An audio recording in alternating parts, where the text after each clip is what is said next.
Welcome back to my channel ഫെയിൻ maths classes. So ഇന്നത്തെ ക്ലാസ്സിൽ നമ്മൾ പഠിക്കുന്നത് ഒരു ഇമ്പോർട്ടൻറ്റ് ക്വസ്റ്റ്യൻ ആണ് കേട്ടോ. അപ്പോൾ എൻ്റെ ചാനൽ കാണുന്നവർ സബ്സ്ക്രൈബ് ചെയ്യാനും ലൈക്ക് ചെയ്യാനും കമൻറ്റ് ചെയ്യാനും മാക്സിമം ഷെയർ ചെയ്ത് സപ്പോർട്ട് ചെയ്യാനും മറന്നു പോകരുത്. സോ അപ്പോൾ നമുക്ക് ഇതെങ്ങനെയാണ് ഈ ഒരു ക്വസ്റ്റ്യൻ ചെയ്യുന്നതെന്ന് നോക്കാം. വെരി ഇമ്പോർട്ടൻറ്റ് ക്വസ്റ്റ്യൻ, കുറച്ച് ലെങ്തി ആണ്. അപ്പം നല്ലതായിട്ട് നിങ്ങൾക്ക് പറഞ്ഞു തന്നാലേ വെയ്റ്റ് സ്റ്റുഡൻസിന് മനസ്സിലാകുള്ളൂ. സോ അപ്പോൾ ലെങ്തി ആണ് എന്ന് പറഞ്ഞിട്ട് ആരും ബഹളം വെക്കരുത് കേട്ടോ. ഓക്കെ, കാരണം നല്ലതായിട്ട് പഠിക്കുന്ന കുട്ടികൾക്ക് നമ്മൾ ഒന്ന് ജസ്റ്റ് ക്ലൂസ് പറഞ്ഞു കൊടുത്താൽ ഉടനെ അവർ ചെയ്തോളും. പക്ഷേ വീക്ക് സ്റ്റുഡൻസിന് ഡീറ്റെയിൽഡ് ആയിട്ട് എക്സ്പ്ലെയിൻ ചെയ്ത് കൊടുത്താലേ അവർക്ക് മനസ്സിലാകൂ. സോ അപ്പോൾ അവർക്കും കൂടി വേണ്ടിയിട്ടുള്ള ചാനൽ ആയതുകൊണ്ട് തന്നെ നമ്മുടെ വീഡിയോക്ക് കുറച്ച് ലെങ്ത് കൂടുതലായിരിക്കും കേട്ടോ. അപ്പോൾ എല്ലാവരും ശ്രദ്ധിച്ച് പഠിക്കുക. Very important question. സോ അപ്പോൾ നമ്മുടെ ക്വസ്റ്റ്യൻ ഇതാണ്. In figure PQ is a chord of length 8 centimetre of a circle of radius 5 centimetre and centre O. അതായത് PQ ഇവിടുത്തെ എന്താണ്? കോർഡാണ്. സർക്കിളിൻ്റെ സെൻറ്റർ ആണ് O. കോർഡിൻ്റെ ലെങ്ത് എത്രയാണ്? 8 സെൻറ്റിമീറ്റർ ആണ്. The tangents at P and Q intersect at point T. അതായത് പിയും Q, അതായത് ഈ ടി പി എന്ന് പറയുന്ന ടാൻജൻറ്റും അതേപോലെ തന്നെ നമുക്ക് ടി ക്യൂ എന്ന് പറയുന്ന ടാൻജൻറ്റും ഇവിടെ ഉണ്ട്. ഓക്കെ, അതായത് പിയും ക്യൂവും എവിടെ ഇൻ്റർസെക്റ്റ് ചെയ്യുന്നു എന്നാണ് പറഞ്ഞിരിക്കുന്നത്? ടിയിൽ. അപ്പോൾ നമ്മുടെ ടാൻജൻറ്റ് ടി പിയും T Q. Find the length of T P. ഇതാ ഈ ഒരു ടാൻജൻറ്റിൻ്റെ ലെങ്ത് കണ്ടുപിടിക്കാനാണ് നമ്മളോട് പറഞ്ഞിരിക്കുന്നത്. എങ്ങനെ ചെയ്യും? ഓക്കെ, അപ്പോൾ മിസ് ദേ ആ ഫിഗർ ദേ ഇങ്ങോട്ടെടുത്ത് വരച്ചിട്ടുണ്ട്. അപ്പോൾ ഇതൊരു കോർഡാണെന്ന് പറഞ്ഞിട്ടുണ്ട്. നമുക്ക് വേണ്ടുള്ളത് ഇതാ ഇതിൻ്റെ ലെങ്ത് ആണ് നമുക്ക് വേണ്ടുള്ളത്. ഓക്കെ, അപ്പോൾ നമുക്കത് എങ്ങനെ കണ്ടുപിടിക്കും എന്നുള്ളത് നോക്കാം. അതിന് വേണ്ടിയിട്ട് നമ്മളിവിടെ ഒരു ചെറിയ കൺസ്ട്രക്ഷൻ നടത്തണമേ.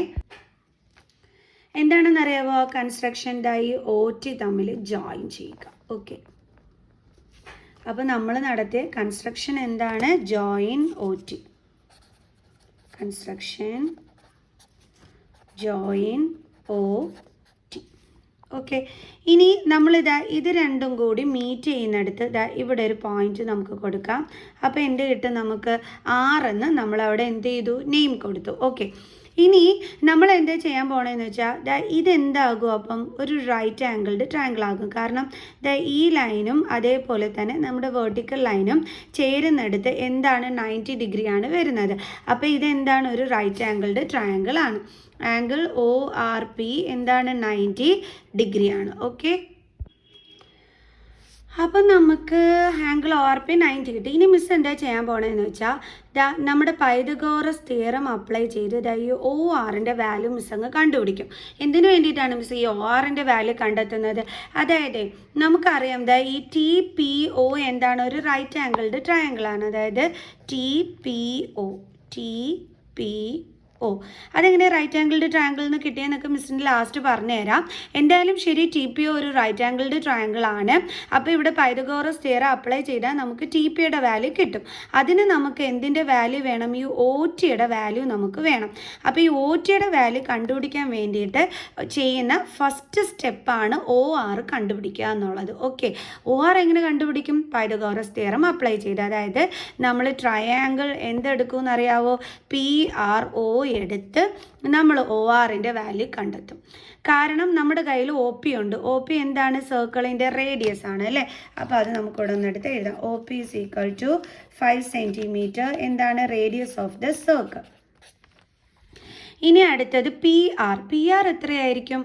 നമുക്കറിയാം PQ എത്രയാണ്? 8 ആണെന്നുള്ളത് നമുക്കറിയാം. 8 സെൻറ്റിമീറ്റർ ആണെന്ന് നമുക്കിവിടെ നമ്മുടെ ക്വസ്റ്റ്യൻ പേപ്പറിൽ തന്നിട്ടുണ്ട്. 8 സെൻറ്റിമീറ്റർ ആണെന്നുള്ളത്. ഓക്കെ, അങ്ങനെയാണെന്നുണ്ടെങ്കിൽ നമുക്ക് പറയാലോ RP 4 ആണെന്ന്. അതെങ്ങനെയാണ് നമുക്ക് 4 എന്ന് കിട്ടിയത്? നമ്മൾ പഠിച്ചിട്ടുണ്ട് ഒരു തിയറം. സർക്കിളിൻ്റെ സെൻറ്ററിൽ നിന്നും കോർഡിലേക്ക് വരയ്ക്കുന്ന പെർപെൻഡിക്കുലർ ലൈൻ എപ്പോഴും എന്ത് ചെയ്യും? ആ കോർഡിനെ ബൈസെക്റ്റ് ചെയ്യും അല്ലേ? 2 ഈക്വൽ പാർട്സ് ആയിട്ട് ഡിവൈഡ് ചെയ്യും. അപ്പോൾ ഇത് കംപ്ലീറ്റ്ലി 8 ആണെങ്കിൽ RP എന്തായിരിക്കും? 4 ആയിരിക്കും. അതേപോലെ RQ എന്തായിരിക്കും? 4 ആയിരിക്കും. ഓക്കെ, അപ്പോൾ നമുക്ക് എഴുതാം RP is equal to 4 centimetre. Reason എന്താണ്? Perpendicular from the centre of a circle to a chord bisects the chord. കണ്ടോ? അതുകൊണ്ടാണ് നമുക്കിവിടെ RP 4 സെൻറ്റിമീറ്റർ കിട്ടിയത്. ഇനിയിപ്പോൾ നമുക്കിത് RPയുടെ ലെങ്ത് ഉണ്ട്, അതേപോലെ തന്നെ ഒ പിയുടെ ലെങ്ത് ഉണ്ട്. ഒ ആർ കണ്ടുപിടിക്കാൻ പൈതഗോറസ് തിയറം അപ്ലൈ ചെയ്യാമല്ലോ. അപ്പോൾ നമുക്ക് എഴുതാം ഏത് ട്രയാങ്കിളാണ് നമ്മൾ എടുക്കുന്നത്, പി ആർ ഒ. ഇൻ നേരെ വെച്ചോട്ടെ, നമുക്ക് എഴുതാം in right angled triangle P R O by using Pythagoras theorem Pythagoras theorem എന്ന് പറഞ്ഞാൽ എന്താണ്, hypotenuse square is equal to base square plus altitude square അല്ലേ, base square plus altitude square. ഇവിടെ hypotenuse എന്ന് പറയുന്നത് ഏതാണ്, നമ്മുടെ 90 ഡിഗ്രിക്ക് ഓപ്പോസിറ്റ് കിടക്കുന്ന ഒ പി. അപ്പോൾ നമുക്ക് എഴുതാം O P square is equal to, ഇവിടെ ബേസ് എന്ന് പറയുന്നത് എന്താണ്, ഇത് ഒ ആർ അല്ലേ, ആൾട്ടിറ്റ്യൂഡ് എന്ന് പറയുന്നത് ആർ പി. അപ്പോൾ നമുക്ക് എഴുതാം O R square plus R P square. O P നമ്മുടെ കയ്യിലുണ്ട്, എന്താണ് 5 is equal to O R നമുക്ക് അറിഞ്ഞൂടാ, പ്ലസ് ആർ പി നമ്മൾ കണ്ടുപിടിച്ചു 4 square. So 25 is equal to O R square plus 16. ഇനി 16 ഇങ്ങോട്ട് ട്രാൻസ്പോസ് ചെയ്യണം. അപ്പോൾ 25 minus 16 is equal to O R square. 25 minus 16 എത്രയാണ്, 9 is equal to O R square. അപ്പോൾ നമുക്ക് ഒ ആർ സ്ക്വയർ എത്രയെന്നാണ് കിട്ടിയത്, 9 എന്നാണ് കിട്ടിയത്. അപ്പോൾ ഒ ആർ കണ്ടുപിടിക്കാൻ പറഞ്ഞാൽ എന്ത് ചെയ്താൽ മതി, 9ൻ്റെ റൂട്ട് എടുത്താൽ മതി. അത് എത്രയാണ്, 3 സെൻറ്റിമീറ്റർ. സോ അപ്പം നമ്മൾ എന്ത് ചെയ്തു, ട്രയാങ്കിൾ പി ആർ ഒ എടുത്തിട്ട് നമ്മൾ ഒ ആറിൻ്റെ വാല്യൂ കണ്ടുപിടിച്ചു. അത് എത്രയെന്നാണ് നമുക്ക് കിട്ടിയത്, 3 സെൻറ്റിമീറ്റർ. സോ നമുക്കിവിടെ ഒ ആർ കിട്ടി, അത് എത്രയാണ്, 3. അപ്പം മിസ് ഇതേ നമുക്ക് കിട്ടിയ ഒ ആർ 3 സെൻറ്റിമീറ്റർ എന്നൊന്ന് എടുത്ത് ഇവിടെ എഴുതിയിട്ടുണ്ട്. ഇനി നമുക്കറിയാം, നമുക്കിതാ ഈ ടി പിയുടെ വാല്യൂ ആണ് വേണ്ടുള്ളതെന്ന് നമുക്കറിയാം. അതിന് വേണ്ടിയിട്ട് നമ്മളിനി എന്ത് ചെയ്യുമെന്നറിയാവോ, ഈ ടി പി ആർ എന്ന് പറയുന്ന നമ്മുടെ ട്രയാങ്കിൾ എടുക്കും. ഏത് ട്രയാങ്കിളാണ് നമ്മൾ എടുക്കുന്നത്, T P R, T P R, ഈ ട്രയാങ്കിളാണ് എടുക്കുന്നത്. ഇത് 90 ആണെങ്കിൽ ഇവിടെ എന്ത് തന്നെയായിരിക്കും, 90 തന്നെയായിരിക്കും. അപ്പോൾ തീർച്ചയായിട്ടും ഇതെന്താണ്, റൈറ്റ് ആംഗിൾഡ് ട്രയാങ്കിളാണ്, പൈതഗോറസ് തിയറം അപ്ലൈ ചെയ്യാൻ പറ്റും. അപ്പോൾ അതുവഴി നമുക്ക് എന്തെങ്കിലുമൊക്കെ കിട്ടും, നമുക്ക് നോക്കാന്നേ എന്താണ്. അപ്പോൾ നമ്മൾ എടുക്കുന്നത് ടി പി ആർ, മീൻസ് ഇതേ ഇങ്ങോട്ടൊന്ന് എളുപ്പത്തിന് വേണ്ടിയിട്ട് ഇങ്ങോട്ടൊന്ന് എടുത്ത് വരയ്ക്കാവേ. ടി പി ആർ ഇത് 90. പിന്നെ നമുക്കറിയാം ഇത് എത്രയാണ്, 4 ആണ്, അത് നമുക്കറിയാം. വേറെ ഒരു കുന്തവും നമുക്കറിയത്തില്ല അല്ലേ. ഓക്കെ, എന്തായാലും നമുക്കിവിടെ എടുത്ത് എഴുതാം. അപ്പോൾ നമ്മളിവിടെ എഴുതുന്നത് in right triangle T P R. Okay, ഇവിടെ നമ്മൾ എന്ത് ചെയ്യുമെന്നറിയാം, പൈതഗോറസ് തിയറം അപ്ലൈ ചെയ്യും. അതായത് ബൈ യൂസിങ് പൈതഗോറസ് തിയറം. എന്നിട്ടാണ് നമ്മളിവിടെ ചെയ്യാൻ പോണത്. പൈതഗോറസ് തിയറം അപ്ലൈ ചെയ്യുമ്പം നമുക്ക് എങ്ങനെയാണ് വരുന്നത്, ഇതിന് ഓപ്പോസിറ്റ് കിടക്കുന്ന ടി പി എന്താകും, ഇവിടെ ഹൈപ്പോട്ടിന്യൂസ് ആവും അല്ലേ. അപ്പോൾ നമുക്ക് എഴുതാം T P square is equal to എന്താണ് വേണ്ടുള്ളത്, base square plus altitude square.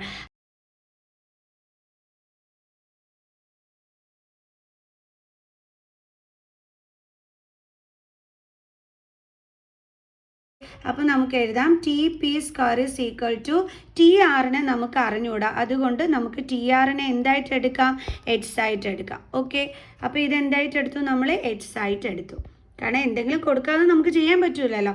അപ്പോൾ അതിനെ നമ്മൾ എച്ച് ആയിട്ട് എടുത്തു. അപ്പോൾ H square plus R P എത്രയാണെന്നായിരുന്നു നമ്മൾ പറഞ്ഞിരുന്നത്, 5. ഓക്കെ, അപ്പോൾ ആർ പി നമ്മുടെ 5 ആണ്. അയ്യോ സോറി, ആർ പി 5 അല്ല 4, ഇവിടെ മിസ് അടയാളപ്പെടുത്തിയിട്ടുണ്ടായിരുന്നു. ഓക്കെ, അപ്പോൾ ആർ പി എത്രയാണ്, 4 ആണ്. ഒ പി ആണ് 5 കേട്ടോ. ഓക്കെ, മിസ്സിന് തെറ്റിപ്പോയതാണേ.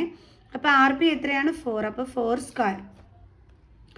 അപ്പോൾ നമുക്ക് എഴുതാം T P square is equal to H square plus എത്രയാണ്, 16. ഓക്കെ, ഇനി നമുക്ക് എന്തിൻ്റെ വാല്യൂ വേണ്ടുള്ളത്, ടി പിയുടെ വാല്യൂ ആണ് നമുക്ക് വേണ്ടുള്ളത്. അപ്പോൾ നമുക്ക് എങ്ങനെ എഴുതാം, T P is equal to root of H square plus 60 centimetre. അപ്പോൾ നമുക്ക് എന്ത് കിട്ടി, ടി പിയുടെ വാല്യൂ കിട്ടി, എച്ച് സ്ക്വയർ പ്ലസ് 60. ക്ലിയർ. പക്ഷെ ഇതൊരു പെർഫെക്റ്റ് വാല്യൂ ആണോ? അല്ലേ അല്ല. അപ്പോൾ നമ്മൾ എന്ത് കണ്ടുപിടിക്കണം? പെർഫെക്റ്റ് വാല്യൂ കണ്ടുപിടിക്കണം. അതാണ് ഇനി അടുത്ത നമ്മുടെ പരിപാടി. അതെങ്ങനെ നമ്മൾ കണ്ടുപിടിക്കും നോക്കാം. അതായത് നമ്മളിതാ ഈ ഒ പി ടി മിസ് ആദ്യം പറഞ്ഞ ഒ പി ടി ട്രയാങ്കിൾ എടുത്തു കഴിഞ്ഞാൽ ഇതെന്തായിട്ട് വരും? 90 ഡിഗ്രി ആയിട്ട് വരും അല്ലേ? കണ്ടോ, അതാ ഇവിടെ ഇങ്ങനെ എന്തായിരിക്കും വരുന്നത്? 90 ഡിഗ്രി. മിസ് ആദ്യമേ പറഞ്ഞിരുന്നു റൈറ്റ് ആംഗിൾഡ് ട്രയാങ്കിൾ ആണെന്ന്. അതെങ്ങനെയാണ് മിസ്സിന് കിട്ടിയത്? ഈ റേഡിയസ് നമ്മുടെ ടാൻജൻറ്റുമായിട്ട് പോയിന്റ് ഓഫ് കോണ്ടാക്റ്റിൽ പെർപെൻഡിക്കുലർ ആയിരിക്കുമെന്ന് നമ്മൾ തിയറത്തിനകത്ത് പഠിച്ചിട്ടുണ്ടായിരുന്നു അല്ലേ? Radius is perpendicular to tangent at the point of contact. അതുകൊണ്ടാണ് ഇവിടെ നമുക്ക് 90 ഡിഗ്രി കിട്ടുന്നത്. ഓക്കെ, പോയിന്റ് ഓഫ് കോണ്ടാക്റ്റിൽ ടാൻജൻറ്റിന് റേഡിയസ് പെർപെൻഡിക്കുലർ ആയിരിക്കും. അപ്പോൾ അതുകൊണ്ട് തന്നെ നമുക്ക് പറയാം ആംഗിൾ ഒ പി ടി എന്താണെന്ന് പറയാം? 90 ഡിഗ്രി ആണെന്ന് പറയാം അല്ലേ? റീസൺ എന്താണ്? Radius perpendicular to tangent at point of contact. Okay, ഇതാണ് അതിൻ്റെ റീസൺ. സോ അപ്പോൾ നമുക്കത് റൈറ്റ് ആംഗിൾഡ് ട്രയാങ്കിൾ ആണ്. അപ്പോൾ ഇൻ റൈറ്റ് ആംഗിൾഡ് ട്രയാങ്കിൾ ആ ട്രയാങ്കിളിൻ്റെ പേരെന്താണ്? O P T. O P T. ഇവിടെയും നമ്മൾ എന്തിനെ യൂസ് ചെയ്യാൻ പോയാണ്? Pythagoras theorem. അത് വെച്ചിട്ടാണ് ഇനി നമുക്കിതാ ഇതിൻ്റെ പെർഫെക്റ്റ് വാല്യൂ കണ്ടുപിടിക്കാനായിട്ട് പോണത് ബൈ യൂസിങ് പൈതഗോറസ് തിയറം. അപ്പോൾ നമ്മളിവിടെ 3 സ്റ്റെപ്പാണ് ചെയ്യണത്. ആദ്യം നമ്മൾ എന്ത് ചെയ്തു? ഒ ആർ പി എടുത്തു അല്ലേ? അത് വെച്ചിട്ട് നമ്മൾ ഒ ആറിൻ്റെ വാല്യൂ കണ്ടുപിടിച്ചു. സെക്കൻഡ് സ്റ്റെപ്പിൽ നമ്മൾ എന്ത് എടുത്തത്? നമ്മളെടുത്തത് പി ആർ ടി അല്ലെങ്കിൽ ടി ആർ പി അല്ലെങ്കിൽ ആർ പി ടി എന്തായാലും ശരി, ആ ഒരു ട്രയാങ്കിളാണ് നമ്മൾ എടുത്തത്. അപ്പോൾ അത് വെച്ചിട്ട് നമ്മൾ ടി പിക്ക് ഒരു കൊള്ളാത്ത വാല്യൂ കണ്ടുപിടിച്ചു, അല്ലെങ്കിൽ ഒരു പെർഫെക്റ്റ് വാല്യൂ അല്ലാത്തത് കണ്ടുപിടിച്ചു. അപ്പം 2 സ്റ്റെപ്പായി. മൂന്നാമത്തെ സ്റ്റെപ്പിൽ നമ്മൾ ഒ പി ടി എന്ന് പറയുന്നത് നമ്മുടെ മെയിൻ ട്രയാങ്കിളാണ് എടുക്കുന്നത്. ആദ്യം എടുത്തത് കുട്ടി ട്രയാങ്കിള്, പിന്നെ എടുത്തത് നമ്മൾ പി ആർ ടി ട്രയാങ്കിള്, മൂന്നാമത് എടുത്തത് നമ്മുടെ വലിയ ട്രയാങ്കിൾ. ഓക്കെ, അപ്പോൾ 3ആയിട്ടാണ് നമ്മൾ ചെയ്യണത്. അപ്പോൾ എഴുതാം hypotenuse square is equal to base square plus altitude square. Okay, അപ്പോൾ ഇവിടെ ഹൈപ്പോട്ടിന്യൂസ് എന്ന് പറയുമ്പോൾ ഇതാണ് നമ്മുടെ 90 ഡിഗ്രി. അപ്പോൾ ഇതിന് ഓപ്പോസിറ്റ് കിടക്കുന്ന ഈ ഒ ടി കണ്ടോ, ഈ ഒ ടി ആണ് എന്തായിട്ട് വരുന്നത്? ഹൈപ്പോട്ടിന്യൂസ് ആയിട്ട് വരുന്നത്. 90ക്ക് ഓപ്പോസിറ്റ് കിടക്കുന്ന സൈഡാണ് ഒ ടി, അതാണ് ഇതിൻ്റെ ഹൈപ്പോട്ടിന്യൂസ്. അപ്പോൾ O T square is equal to, അപ്പോൾ ഇവിടെ ആൾട്ടിറ്റ്യൂഡ് ഒ പി വരും. അപ്പോൾ O P square plus base എന്താണ് വരുന്നത്? P T. ഓക്കെ, അപ്പോൾ നമുക്ക് പി ടി സ്ക്വയർ അല്ലെങ്കിൽ T P square T R plus എന്തായിരുന്നു? ടി ആറും ഒ ആറും കൂടി ജോയിൻ ചെയ്യുന്നതാണ് നമ്മുടെ O T is equal to O P. O P എത്രയാണ്? 5 സ്ക്വയർ പ്ലസ് അടുത്തത് ടി പി. ടി പി നമ്മൾ കണ്ടുപിടിച്ചാൽ എന്തായിരുന്നു? H square root of H square plus 16 the whole square. ഇനി ടി ആർ എന്തുവാണ്? നമ്മൾ ടി ആറിന് നേരത്തെ എന്തുമായിട്ട് എടുത്തിരുന്നു? എക്സ് ആയിട്ട് നമ്മൾ ഓൾറെഡി ടി ആറിനെ എടുത്തിരുന്നു കണ്ടോ. അപ്പോൾ ടി ആർ എന്താണ്? എക്സ്. ഒ ആർ എന്താണ്? 3. അപ്പോൾ എക്സും 3യും കൂടി ജോയിൻ ചെയ്യുമ്പോൾ എന്ന് പറയുമ്പോൾ എന്താണ്? ടി ആർ എക്സ് ആണ് പ്ലസ് ഒ ആർ എന്ന് പറയുമ്പോൾ 3 ആണ് കണ്ടോ. Square is equal to 5 square 25 plus ഇവിടെ നോക്കിക്കേ root of H square plus 16 the whole square എന്ന് പറയുമ്പോൾ ഈ റൂട്ടും ഈ സ്ക്വയറും കട്ടായി പോകും അല്ലേ? അപ്പോൾ നമുക്ക് എന്താ കിട്ടുന്നത്? എച്ച് സ്ക്വയർ പ്ലസ് 60 കണ്ടോ. ഇനി നമുക്കിത് A plus B the whole square ഉപയോഗിച്ചിട്ട് എന്ത് ചെയ്യണം? എക്സ്പാൻഡ് ചെയ്യണം. നമുക്ക് എക്സ്പാൻഡ് ചെയ്തിട്ട് എഴുതാം. അപ്പോൾ നമ്മൾ ഇതെന്താണ്? A plus B the whole square identity use ചെയ്തിട്ട് എക്സ്പാൻഡ് ചെയ്യുകയാണ്. A plus B the whole square identity എന്ന് പറയുന്നത് എന്താണ്? A square plus 2ab plus B square. അപ്പോൾ ഇതേ രീതിയിലാണ് മിസ് എക്സ്പാൻഡ് ചെയ്യുന്നത്. എ എന്ന് പറയുമ്പോൾ ഇവിടെ എക്സ് ആണ്. അപ്പോൾ എക്സ് സ്ക്വയർ പ്ലസ് 2ab എന്ന് പറയുമ്പോൾ 2 × 3 × എക്സ് അല്ലേ? അപ്പോൾ എന്ത് കിട്ടും? 6x plus B square. B ആണ് 3, അപ്പോൾ അതിൻ്റെ സ്ക്വയർ 9 ഇസ് ഈക്വൽ ടു എന്താണ് നമുക്കിവിടെ വന്നത്? 25 plus H square plus 60. So H സ്ക്വയറിനെ നമുക്ക് ഇങ്ങോട്ട് ട്രാൻസ്പോസ് ചെയ്യാം. അപ്പം മൈനസ് എച്ച് സ്ക്വയർ ആകും. Then plus 6x is equal to 25 plus 16 ആണ് ഇവിടെ ബാലൻസ് ഉള്ളത് അല്ലേ. അതിലോട്ട് നമ്മൾ എന്തും കൂടി കൊണ്ടുവരുന്നു, 9നെയും കൂടി ട്രാൻസ്പോസ് ചെയ്യുന്നു. അപ്പോൾ +9 ഇപ്പുറം വരുമ്പോൾ എന്താകും, -9. ഇതും ക്യാൻസൽ ആവും. അപ്പോൾ 6x is equal to 25 + 16 എത്ര കിട്ടും നമുക്ക്, 41 - 9. That is 6x is equal to 32. Then x is equal to 32/6. അപ്പോൾ 2 കൊണ്ട് കട്ട് ചെയ്യാൻ പറ്റും. That is 16/3. അപ്പോൾ നമുക്ക് എക്സിൻ്റെ വാല്യൂ എത്രയാണ് കിട്ടിയത്, 16/3. ഓക്കെ, ഇനി നമ്മൾ എന്താ ചെയ്യേണ്ടതെന്ന് അറിയാം. നമുക്കൊരു TPയുടെ വാല്യൂ ഓൾറെഡി കിട്ടിയിരുന്നു. എന്തായിരുന്നു കിട്ടിയിരുന്നത്, √(x² + 16). നമുക്കിത് ഇക്വേഷൻ 1 ആയിട്ട് എടുക്കാം. അപ്പോൾ നമുക്ക് സബ്സ്റ്റിറ്റ്യൂട്ട് ഇൻ 1 എന്ന് നമുക്ക് കൊടുക്കാം. ഓക്കെ, അപ്പോൾ substitute value of X in 1. അതെന്തായിരുന്നു, TP is equal to എന്തായിരുന്നു എൻ്റെ മക്കൾസെ, x² + 16 is equal to √(x² എന്ന് പറയുമ്പോൾ 16/3 അല്ലേ. അതെന്ത് ചെയ്യണം, അതിൻ്റെ square plus 16 is equal to √16ൻ്റെ സ്ക്വയർ എത്രയാണ്, 256/3യുടെ സ്ക്വയർ എത്രയാണ്, 9 + 16. ഇനി നമുക്ക് എന്ത് കാണാം, LCM കാണാം അല്ലേ. അപ്പോൾ ഇതിൻ്റെ LCM, ഇതിൻ്റെ ഡിനോമിനേറ്റർ എന്ന് പറയുമ്പോൾ 1, 9ൻ്റെയും 1ൻ്റെയും LCM 9 ആണ്. അപ്പോൾ ഇതിനെ നമ്മൾ 9ലോട്ട് ചേഞ്ച് ചെയ്യാൻ വേണ്ടിയിട്ട് ഇങ്ങനെ ഇൻറ്റു ചെയ്യണം. അപ്പം 256 + 16 9s are 144 / 9 is equal to √256 + 144 എത്ര കിട്ടും നമുക്ക്, 400/9. ഓക്കെ, ഇസ് ഈക്വൽ ടു 400 ഏതിൻ്റെ സ്ക്വയർ ആണ്, 20യുടെ. അപ്പോൾ √400 എന്ന് പറഞ്ഞാൽ എത്രയാണ്, 20/9 എന്തിൻ്റെ സ്ക്വയർ ആണ്, 3. അപ്പം √9ൻ്റെ ആൻസർ എന്താണ്, 3. സോ അപ്പോൾ നമുക്ക് എത്രയാണ് കിട്ടിയത്, 20/3 സെൻറ്റിമീറ്റർ. സോ TPയുടെ വാല്യൂ നമുക്ക് കിട്ടിയത് 20/3 സെൻറ്റിമീറ്ററിനാണ്. ഓക്കെ, അപ്പോൾ നമുക്കിത് 20/3 സെൻറ്റിമീറ്ററിന് നമ്മുടെ TPയുടെ വാല്യൂ നമുക്ക് കിട്ടി. ഓക്കെ, അപ്പോൾ ഇപ്പോൾ മനസ്സിലായോ എങ്ങനെയാണ് TPയുടെ വാല്യൂ കണ്ടെത്തിയത്, ക്ലിയർ ആണല്ലോ. അപ്പോൾ നമുക്ക് മനസ്സിലാകാത്ത മക്കൾസ് ഒന്നും കൂടി റിപ്പീറ്റ് ചെയ്ത് കണ്ടു നോക്കുക. കാരണം ഇവിടെ നമ്മൾ ആദ്യം കുട്ടി ട്രയാങ്കിൾ, പിന്നെ നമ്മൾ അതുപയോഗിച്ച് പൈതഗോറസ് തിയറം ഉപയോഗിച്ചിട്ട് OR കണ്ടുപിടിച്ചു. പിന്നെ നമ്മൾ അടുത്തത് PRT ട്രയാങ്കിൾ എടുത്തു, അവിടെയും നമ്മൾ പൈതഗോറസ് തിയറം അപ്ലൈ ചെയ്തു. പിന്നെ നമ്മൾ വലിയ ട്രയാങ്കിൾ OPT എടുത്തു. ഇങ്ങനെയൊക്കെയാണ് നമ്മൾ ചെയ്തത്. സോ അപ്പോൾ നമുക്ക് ഇന്നത്തെ വീഡിയോയുടെ വെച്ച് വൈൻഡപ്പ് ചെയ്യാം. നെക്സ്റ്റ് ക്ലാസ്സിൽ അടുത്തൊരു ക്വസ്റ്റ്യനുമായിട്ട് കാണുന്നത് വരെ ബൈ.